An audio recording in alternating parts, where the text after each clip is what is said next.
பூட்டை திறந்து பெட்டியை திறந்து அந்த மனுவை எடுத்து படிக்கிறார். அது ஒழுங்கா படிச்சாலும் பரவாயில்ல. திருவண்ணாமலையில அவருக்கு கறவை மாடு வேணும்னு கேட்கிறாரு.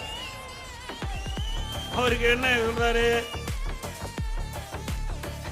கணவரை கண்டுபிடிச்சு கொடுன்னு கேட்கிறாரு. இங்க பாரு, மக்களுக்கே தெரியுதுங்க அவருடைய திறமையே மக்களை இடம் போட்டு கணவரை கண்டுபிடிச்சு கொடுன்னு இவரு சொல்றாரு.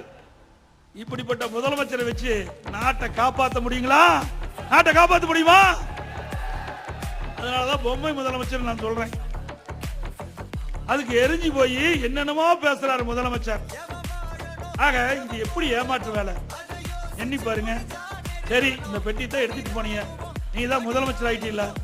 சரி, அந்த பெட்டியை திறந்து அந்த மனுக்களை எடுத்து அந்த மனுக்கு ஏதாவது தீர்வு கண்டீங்களா?